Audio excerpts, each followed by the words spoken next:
Welcome to Salaam Nerds Podcast. We do reviews and recaps of nerd culture, reality TV, and current events from this week. Yo, it's the Salaam Nerds. My name is Dean, aka Watch Me Dean. I'm here with my boy Chad. We drop live episodes on YouTube on Sundays, Tuesdays, and Wednesdays at 10:30 p.m. Eastern. All episodes can also be found everywhere podcasts are found. Thank you to all our supporters. Please help us by subscribing and leaving a good review on Apple Podcasts and Spotify. Yo, Salaam Nerds. It's your boy Neebs, aka Watchbit Neebs, and I'm here with a special guest today.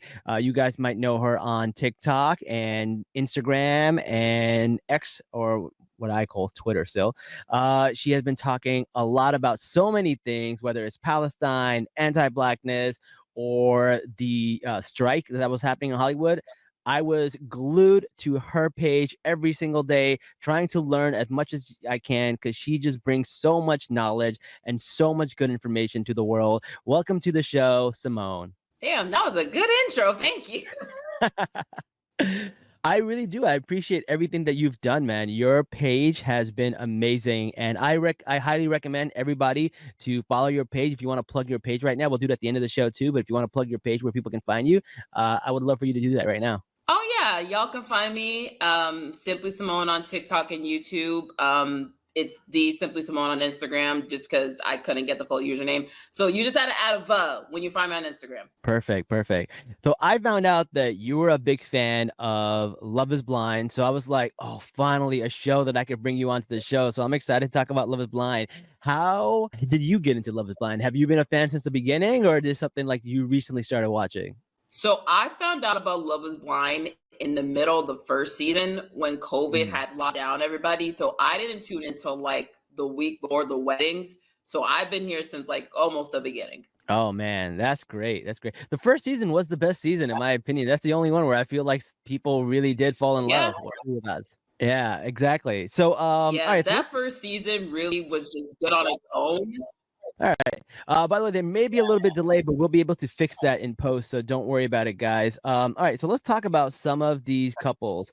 A lot of people were vibing in the pods, and a lot of them didn't make it. And one of them I think that was interesting was Leo and Hannah, because when Hannah decided that, hey, Leo might not be the one for me, he was basically begging her to consider him without telling her that he wants to be with her. He still wanted to keep both of his options open, but he was also like, why are you doing this? Why are you making the decision right now? And then afterwards, where she is, like strong in her convictions about who she wants to pick, he completely flips the switch on her and goes, can you tell Brittany how much I love her and how much I want to talk to her? What are your thoughts about rich boy Leo? Leo gave me red flags so early just because of how much he talked about his money. Because it was giving kind of new money, just because a lot of times they talk about it. People who kind of have like that like long like background of money, they don't talk about it as much. And then when he did the flip with Hannah and Brittany, that like gave me even more red flags, because that kind of like switch up after he was begging and pleading and then immediately going to like, hey, can you tell her that I love her? That's dangerous to me. That's a dangerous kind of man where it's just like they can flip the switch on emotions like that. So that really scared me when watching that episode. Yeah, absolutely. And like he was talking about how he didn't want anyone to love him for his money, but all he did was talk about how rich he was. Like, why bring that up if that's something you don't want someone to judge you on? What are your thoughts about that? I feel like there's some hidden like, I think if it comes like to that, I feel like there's like some past trauma where it's like people were like getting involved in the money. If that was the case, he should have let that be known in the pods. For him to talk about not wanting people to love him solely for his money and to kind of basically kind of gaslight people in the pods, it just seems so weird. And I feel like that's like an editing thing that might have happened to where we kind of got it like that. Now, he has his own problems. I've critiqued him enough, but a lot of the problems of this season overall is due to editing, and that's like a bigger issue. So I feel like it may have been an edit for him in that case. Other than that, I don't understand how much he wants someone to not love him for his money, even though finances does play a huge part when it comes to deciding a partner, because you're either going to be the breadwinner or you're going to be equal footing to support your household. Yeah, absolutely, absolutely. I thought that he was a very interesting character. We did not get to see him, you know, as much as we wanted to, because him and Brittany did end up matching. They had a very awkward proposal thing. She was not into it. He was attacking her with his lips, which was which was crazy. And then he's like, "Okay, we're gonna have so much fun when we go to Mexico." And she's like, "Well, let's just go to Miami without the cameras and everything." I knew things were not going right when that happened. What were your thoughts? The fact that she decided an alternative trip, I was like, we've never done this. Oh, she does not like him. This has never been done. You don't get the option to post an alternative trip. What do you mean you want to go to Miami instead? That's so funny. I've never seen that done. Someone told me that like a lot of the people did not make it to the altar this year because they took something out of the contract. Usually they fine you if you if you ended before the altar. And basically it was a fine that was in there, but it was never enforced. And now they took it out completely. So the threat of that wasn't even in there. That's why so many people didn't even make it to the altar to say no. Oh wow, I did not know about the fine. Like that is a great explainer to how we ended up with the episodes we got. Cause so many times, like I think like even with season 5, I think there was like maybe like two couples that made it, and then one overall got married. And I'm like, damn, this season is just terrible because everyone kept like breaking up like every couple of episodes. But to know that there was a fine clause that was taken out, that makes more sense. Yeah. That makes a lot of sense. And I think that's why a lot of these couples did not make it this year. So that explains a lot. But some of these couples did not have to break up the way they broke up. But before we get into that, let's talk about some of the other couples that did not make it. So Marissa, we know, ended up with Ramses, but she also had a connection with another guy named Bowden. And he was from Ukraine, and he went back to fight for Ukraine, and they were both from the military, and they were seeming to have a really good connection. And we get to see him later on in the episode, and I was wondering, do you think that they would have made a better match? I feel like Marissa's an interesting case, and I feel like we're gonna like get into it once we like get into the couples. I feel like she should have pursued the other guy because of like their military background. And even though they may or may not have had like a similarities, like even like after the pods, I felt like she should have pursued that. But it goes into like a bigger conversation about like her like disclosing her military service like in the pods. But we'll get into that later. Yeah. No, absolutely. Another thing that happened outside the pod with someone who didn't make it to the end, there was a guy I don't even think we got his name, but he goes up to Leo and he tells Leo that I told Hannah that I'm 5'8". She says she's 5'9". She cut me right then and there.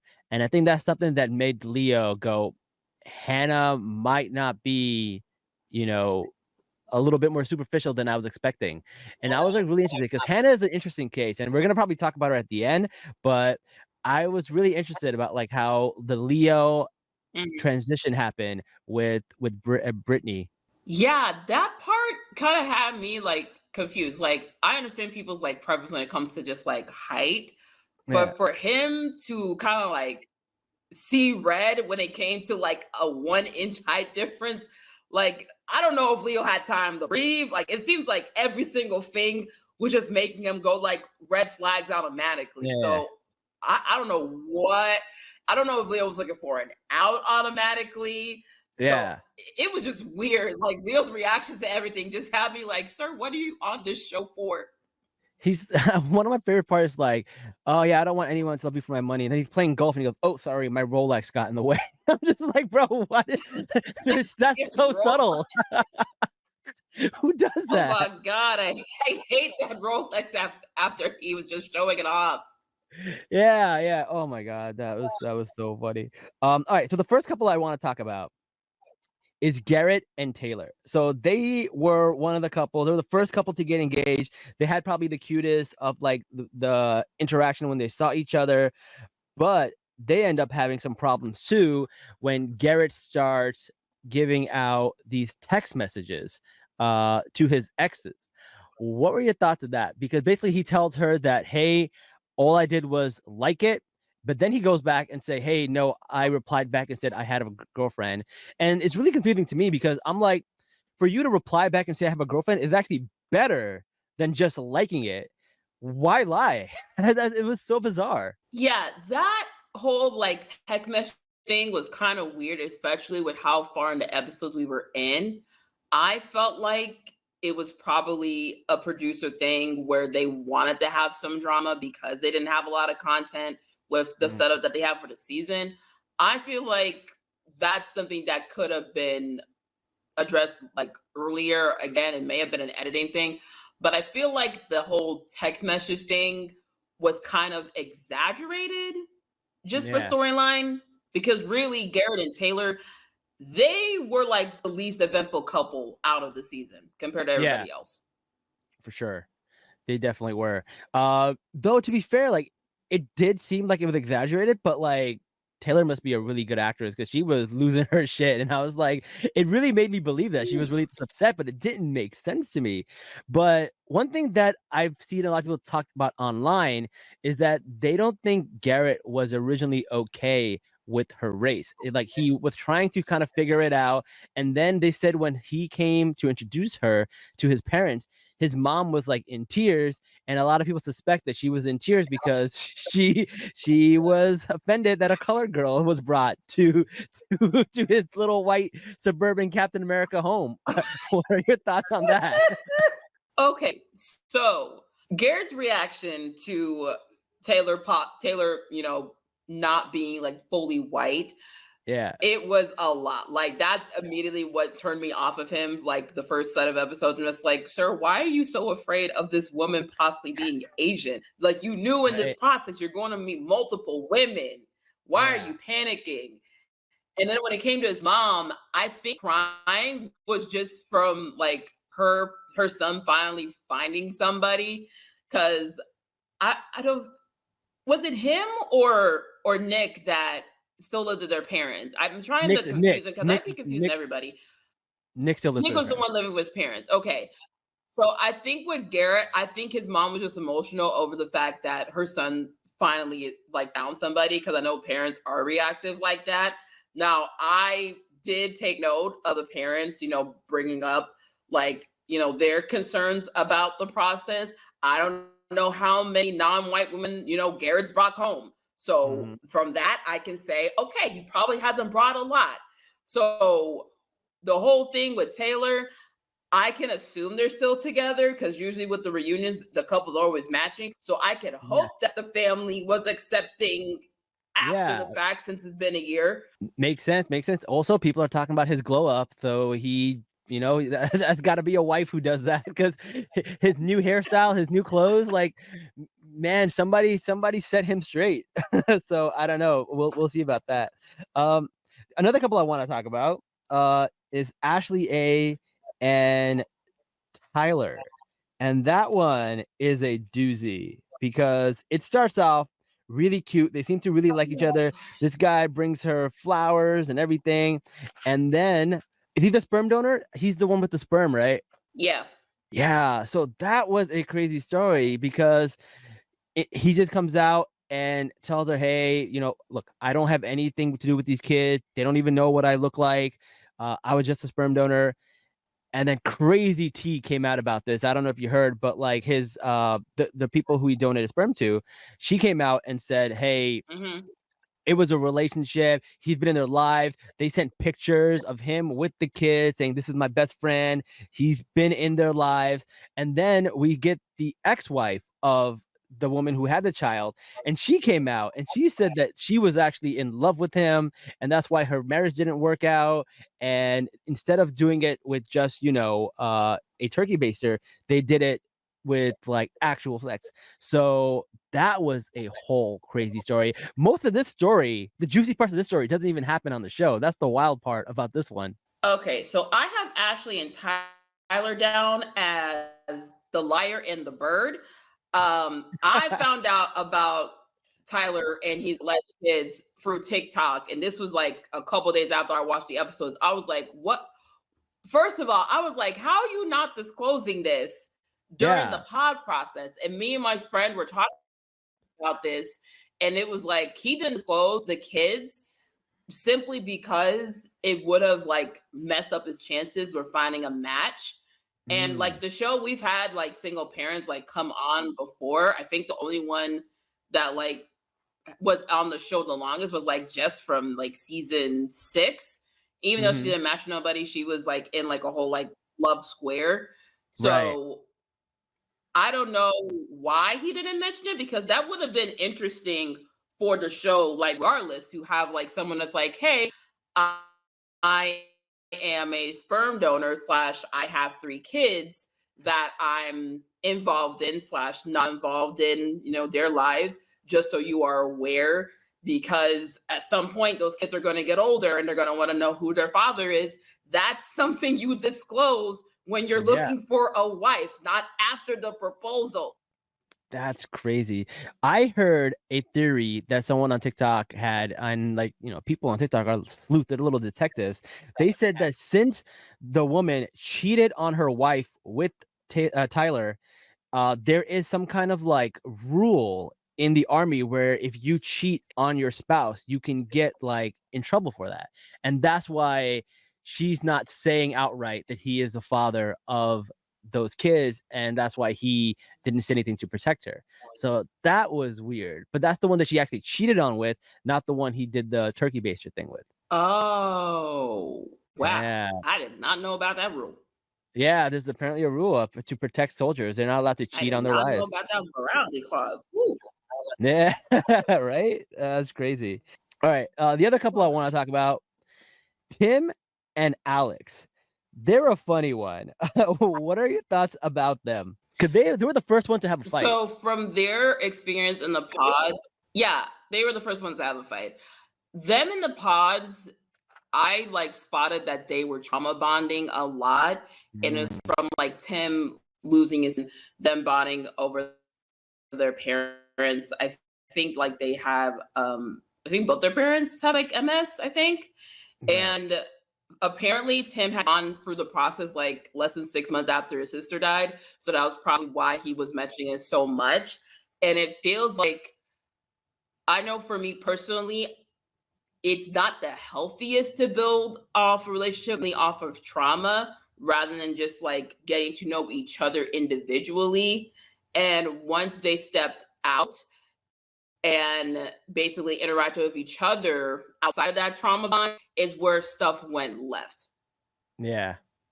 Yeah, stuff really started to go left when they were in Mexico, and she got into a fight with him, and I feel like he almost got, like, the male version of the ick after that fight, but he got over it, they were getting along, and then when he had his parents come over after they drove 10 hours, she met with them for a little bit, and then she went to bed and didn't even say goodbye to them, and that was something that really pissed him off and made him really angry, and which I'm like, okay, I kind of understand that you want someone to be respectful to your parents and stuff like that, but the way they fought was like he was so done. There was nothing that she could say that could change his mind. And she was saying, "Well, you didn't express to me that you were upset about this and that." And I thought that was a real interesting fight because it was over before it started. Like he had his mind made up. What are your thoughts about that? So I feel like it could have been one of two things. Either that there was an edit of past, scenarios that led to that big fight, or simply that there was a miscommunication, which I feel like is like their main issue, just communication overall. Yeah. Cause I understand like her like being tired because of just being around and having cameras up all day, and not saying goodbye, that is kind of rude. But also I feel like Tim was just waiting for something and like Yeah. kept a whole like mental list of things, and it's just like, okay, you were looking for it out. Like this was his window of just like, okay, I'm done. Yeah, he was like, "Don't call me, don't text me, lose my number, I'm done." Oh man. All right. The next person that I want to talk about, and this one I want to spend some time on, is Monica and Steven. This was a really interesting one. I thought they were bonding. I was like, okay, he found out he was like part black, and he was like, they were really getting along, and he was being so respectful, always bringing her coffee in the morning. And I was like, this guy seems a little too good to be true. And then we saw a little bit of like things being weird in Mexico. And then there's some things that people criticize Monica for, like asking him about flowers in Mexico when like poor guy probably doesn't even have his wallet on him, and then also getting upset about the fireworks. But then he's also sitting on the couch talking about girls he's going to get in his DMs, which was definitely a red flag. What are your thoughts about that? That man has so many problems. Like when he went from saying like he voted for Trump in 2016 and lead into the fact that he found out he was a quarter black after his grandma lied about the family like patriarch. I'm like, how did we get here in less than 5 minutes, sir? Oh my god, it's so funny. But yeah, I feel like with Monica, from reading her bio, her talking about being a ride or die at 36, I was like, oh God. Oh God. It seemed like she really wanted to be married and have a family because of like the apparent biological clock, which I hate that. And I feel like that's the case like of a lot of the women on the show, but in Monica's case, it seemed like she wanted something and to make Stephen into this image she wanted in a husband. Yeah. But he was the complete opposite, which is why you had her like nitpicking flowers and the fireworks. Now, when it comes to like, the DMs he was getting, it's like, okay, glad you woke up and just didn't automatically forgive him. But yeah, they're a mess. They're just a mess. I'm just glad that they both had Venmo so they can make sure that she gets that money. Cash at me right now, like with the meme. I'm not even mad at her about getting that Venmo money back. I'm like, get that money back. Go on ahead. Do that before he leaves. That was my favorite part. The editors should have put the cash, like the little cash register sound. That would have been so good if they put that in there.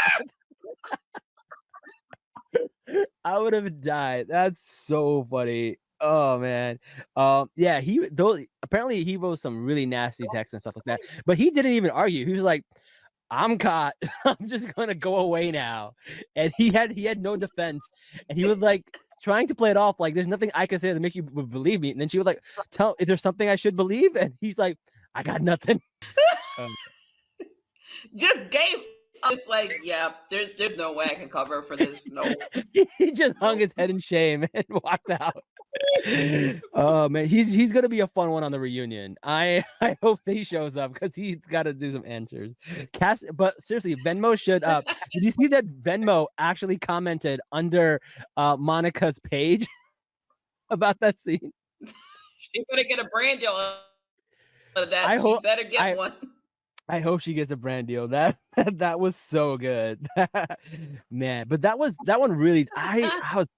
I really wanted to root for him, but no, man. Ugh. Here's the thing, though. Every single one of these guys were interrogated by the women at the beach. They all made them sit in a chair and interrogate them. They all passed with flying colors, and they all turned out to be horrible. What happened there? Yep.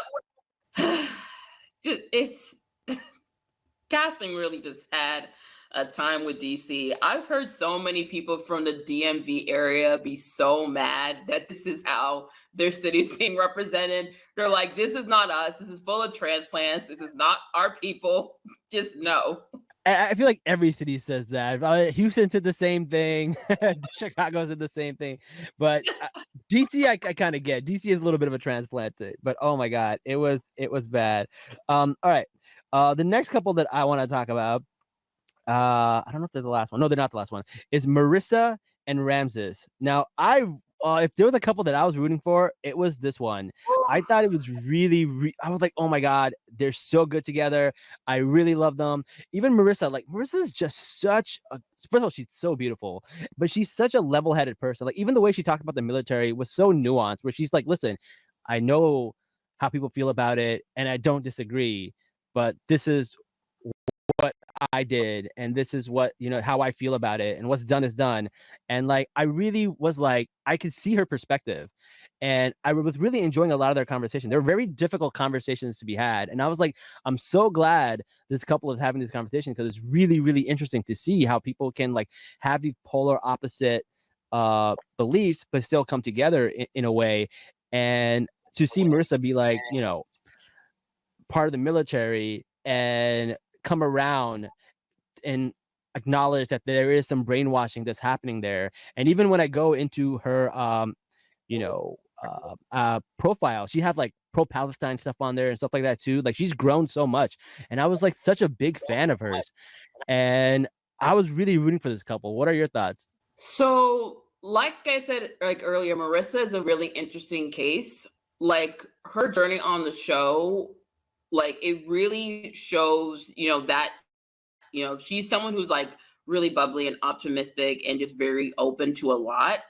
And from her background with like her living situation with her mom and like her siblings having different fathers, and her, giving off that she was raised in a not like ideal environment, but not like nuclear.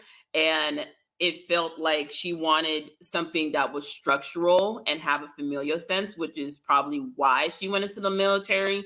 And like I've talked about how like the military takes advantage of people. So that was probably the case for her. And Yeah. I don't remember like how much time she did, but essentially like that was her family at one point. And even her friends talk about how, they're, still loyal to the military. And, even today she's like changed her views, and she has understood that there is a lot of brainwashing that goes on, and that it takes a long time to separate yourself from that. And I have friends who are, veterans that have talked about how it took a while for them to leave because they mainly enlisted because of financial circumstance. And with Marissa, she had the financial circumstance, but also want a familiar structure with that. So her being like open with identifying like, even though this like was impactful in my life, I can understand how this is messed up and how it led to me not wanting to contribute to more violence by pressing these buttons.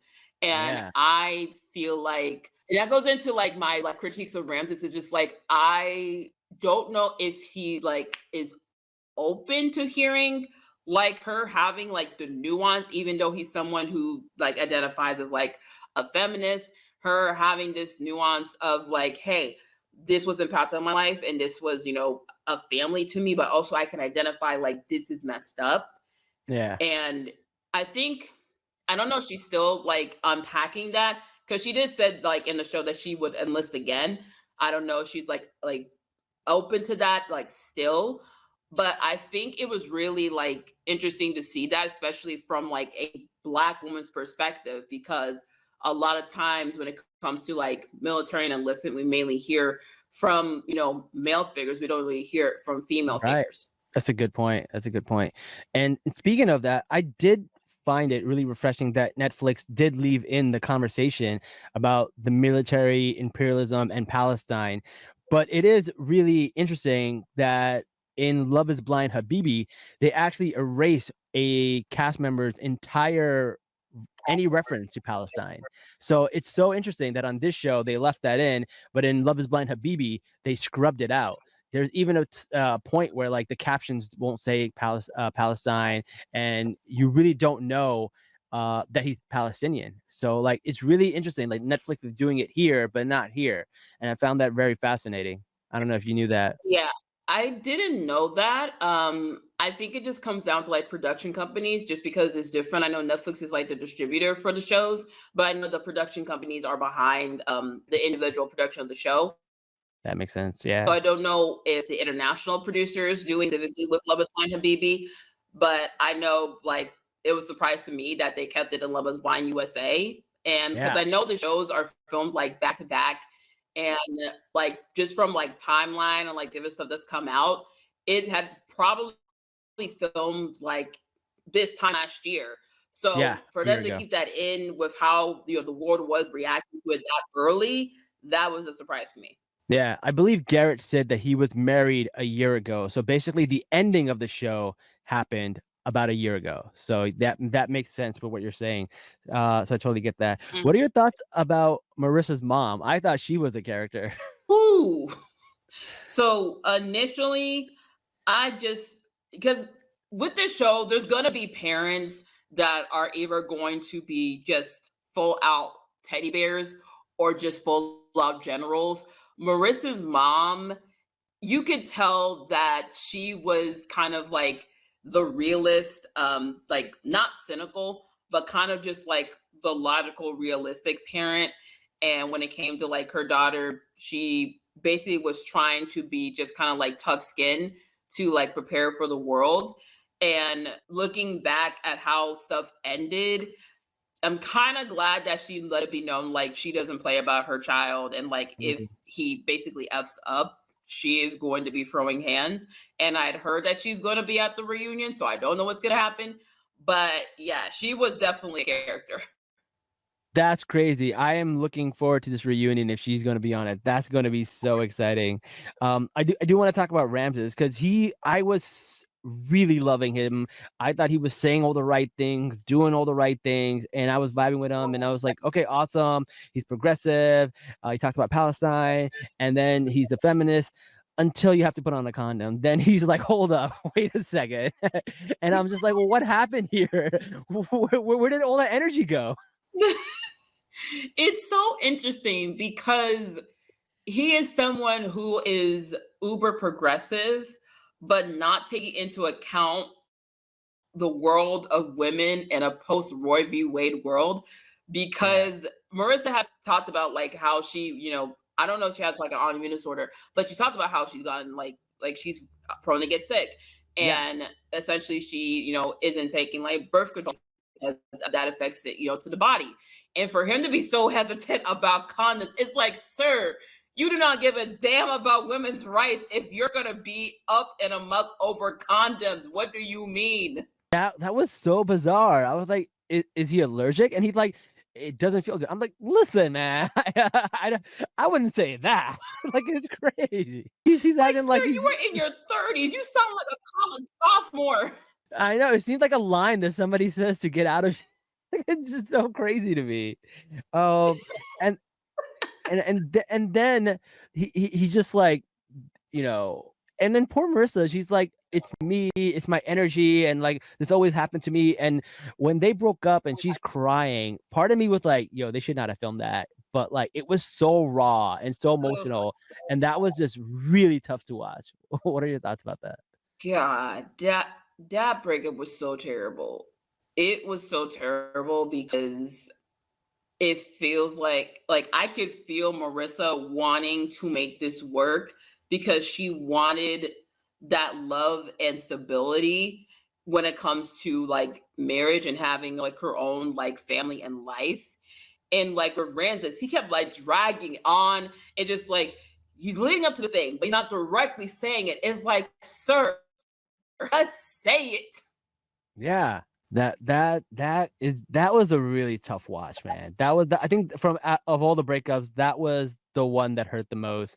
I'm very curious how that's going to play at the reunion, so I'm really looking forward to that one, and I hope the mom is there because he's gonna get an earful. But man, that was really disappointing.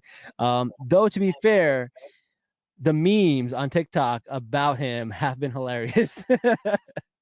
I don't know if you've seen them, but people wear I've they have seen them. I've seen the, photos of the two first things. wife. I was like, oh, so this is who you married. Oh my god, it's just so funny. All right, and then the last couple that I want to talk about, probably I think maybe not the most evil person on the show, but definitely the most meanest, and that's between Hannah and Nick. And when I started watching this, I'm like, I'm not gonna like Nick. Nick is horrible. Everyone talking about how smooth he is, and I'm like, all right, Nick is gonna be a terrible person on the show. Damn them for making me root for Nick. Like, I don't understand. Like, Like, poor kid just took the abuse. He just took so much abuse from Hannah that, like, I wanted to call protective services on him. Oh my god. That's great. Well, what are your thoughts about those? Oh, that Even poor kid. You're fine. what are your thoughts about them? So when Hannah was 20, when I saw that Hannah was 26, I was like, why are you on this show? You should be at like the club. What are you doing here? Like, it's the same thing I talk about when it comes to like the Bachelor franchise. Like, Mhm. no one under like 30 should be on this show because you're not here for marriage, you're here for social media clout. And so with Hannah, like going in, I was like, oh, she's probably not going to like make it far or like have a match. So when she, goes through like her process with like Leo and Nick, I was like, Hannah, you should not be here. Go get your master's degree. Go get another degree. Like, ma'am, you are not ready for marriage. Your frontal lobe just developed. Why are you here? That's so true. And even when they first met, she was not having it. She was like expecting him to look like Travis Kelsey and Superman, and she was not having it. And she talked a lot of shit about his height and saying how much bigger she was of him and smaller. But literally, I went back and rewatched it. They're the same height, and she's wearing 3-inch heels. So she's 5'9". He says he's 5'11". That checks out. So, like, I don't understand why she's so surprised about his height because that's exactly how he looked. And I guess because he has a smaller frame and he said he played football, but he did say he was a kicker. He never said he was like a lineman. So, like, I don't know what she was expecting to see. Hannah gives off that person that wanted to be a mean girl in like high school and maybe college and is now like airing that out on like other people. And so she tries to find like little things with like Nick, even down to like the height. And like even like when you get third into the episodes about like him living with his parents, which is a normal thing, especially in today's economy. I feel like she just wanted to like add on to that. Like even like her family members were like calling out her bullying towards him. I'm like, when you're failing you out, you are the problem. Yeah. Yeah, absolutely. When you're in there on national TV saying I'm a foot taller than him, even though he's still like at least like an inch taller than you while you're wearing heels, it's a bit much. And then they had the whole situation with the duck, and I'm just like, that was just so outrageous. Like you didn't need to get that upset over the duck. Like I don't understand that. This concept of The the duck ick, thing it was bothers just me. ridiculous. It's just, ma'am, you just wanted to argue. Exactly, exactly. She just wanted to argue. And I was kind of glad the little old Asian lady in the bathing suit called her out and called her jealous. And like she was exaggerating too. She was like, "Oh, she said like, oh, she's a jealous bitch." And I'm like, first of all, that lady never said bitch. I don't know why she's adding stuff to it to make it sound crazier. Like it was just so funny. And then she goes home and writes 8-line bullet points about what she hates about him. It's like 10 things I hate about you. The list was so unnecessary. Just what the dramatics that she was doing throughout the whole show to have a list of things you hate. It's just like, no, enough's enough. I can't. I can't. And bro just comes in from work and she's like, did you throw out the garbage? And then like, can you throw out the garbage? And I'm just like, bro just got in the door. Like, and then she's over there be like, what are we gonna do about insurance? And he goes like, oh, I'm on my parents' insurance. And he's like, oh, do you want to come on my insurance? And he's like, what will be the benefit of that? You pay your own bills? I was like, no, bro, stay on your mom's insurance. Save that money. What are you talking about? It was so weird. And she's like, I vacuum 3 times a day. And she's like, oh, it's because of the cat. She like got defensive about it. And it was just such, she would just berating him over and over and over again. And I was just like, that was hard to watch, man. That was really hard to watch. I was like, poor kid. He was an all-American football star, and now he's trying to be a realtor. And like all of a sudden she's just like berating him over and over again. What are your thoughts about that? Lord, oh God, Nick put up with so much, and I feel like he could have got out sooner. I feel like he wanted this to work, and thought that he could work, like they could work through like the stuff. But I think like as like stuff progressed and basically she just kept going, it's like, okay, he let me say this, I can keep on doing this. It's like the amount of time that passed where he did not like check her and check her stuff, the more like she became like aware, like, oh, I can just keep going. And that's what it turned straight up like verbally and emotionally abusive. I was just like, this is not healthy at all.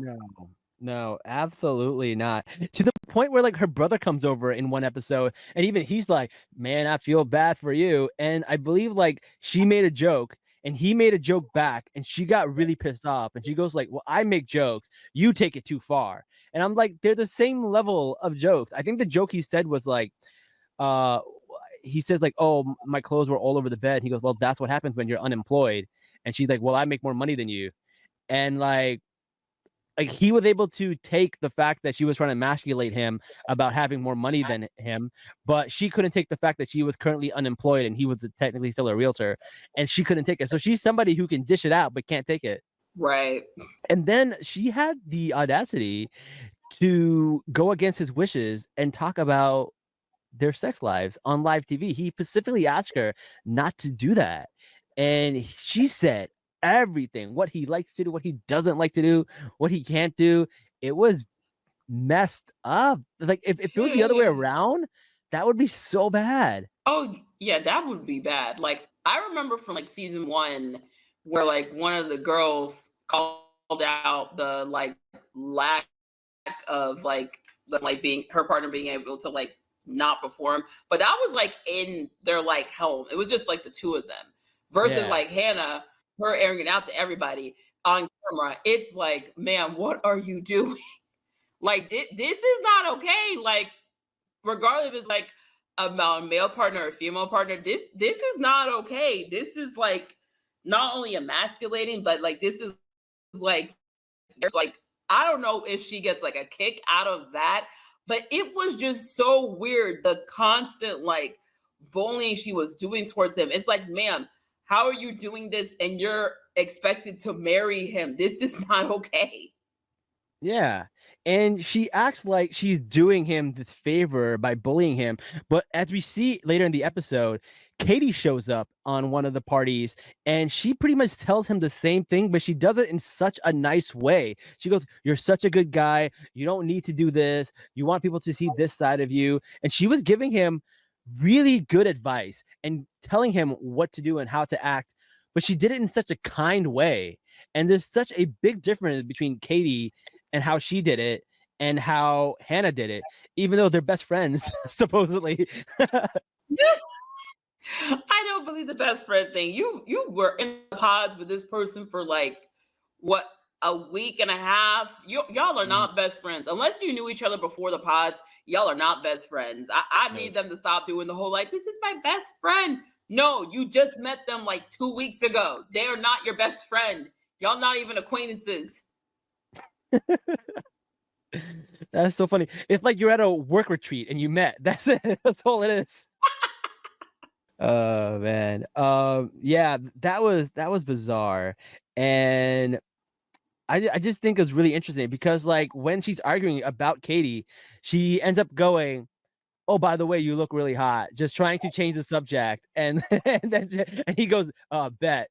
And they just try to just like diffuse the situation. And it's so manipulative. Like the term like girl boss, gaslight, manipulate literally came from her. I think that's who they were thinking about when they came up with that term. Oh God. There was so much gaslighting from her. It's just like I kept saying, why are you here? This is just so like I've never seen like a woman be like this to like a male partner at this level, because she just kept going every single time we would go to a scene with them. She's just so verbally abusive. I'm just like, ma'am, why did you say yes? And here's the thing though, the show is over, they break up, and she lost a lot of weight and whatever, and you know she's going on these podcasts and trying to be an influencer, and what she's saying is, yes, I know I was incredibly cruel to him, but why did he let me? And she's trying to switch it as if like it was his fault she was so mean to him because he let her. Not her going the victim blaming route. Dear God. Oh God. This is no. Women might be having a year right now, but this is not going to get you far if this is the route that you're going. And like some of my friends and I have noticed, like when it comes to like this like season wanting to like become social media stars, this season was not the best, and like the follower count has not like spiked at all during the season's run. So it's like, how are you expecting to be a social media person if this is what you are running with before the reunion? Yeah. No, I definitely don't think that going on TV and risking your careers and stuff like that for a few followers is worth it these days. It's really not. Even on The Bachelor, it's not as high as it's supposed to. You could be like one of like, get eliminated halfway through and get 50K followers. Now you can get to the very end and not break like 12K. So it is possible that like, you're doing all of this for nothing. Oh yeah, especially with like Bachelor franchise, like with like that, and like I talk about this like at length.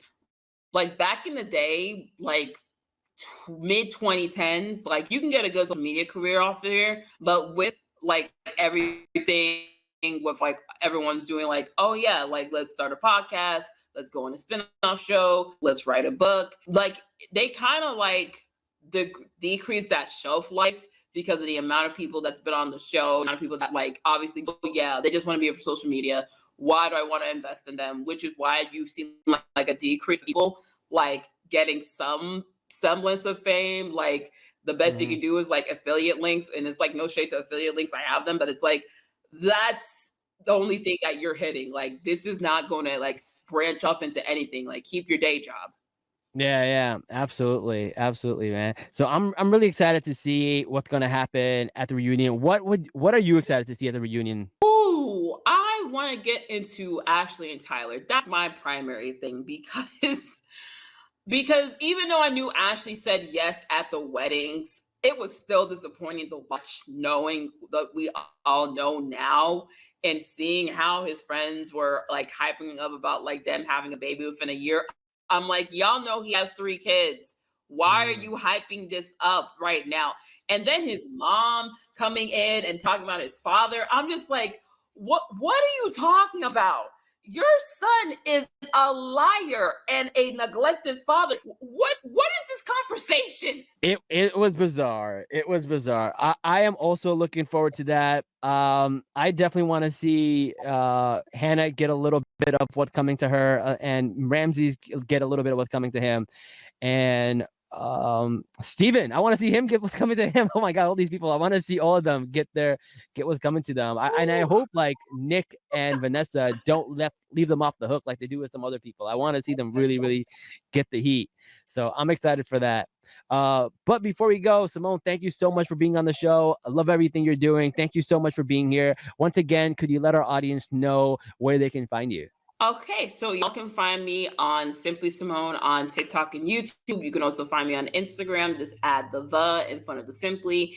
And yeah, for having me. Thank you so much. And guys, thank you. Don't forget to like, share, comment, subscribe. Right now, we're having a gift. So every time you write us a review, take a screenshot, email it at salamnerdspodcast.com. And if you email your review, we will send you a free exclusive Comic-Con One Piece lanyard. So feel free to do that. And thank you for joining us. Until next time, guys, Salam Nerds.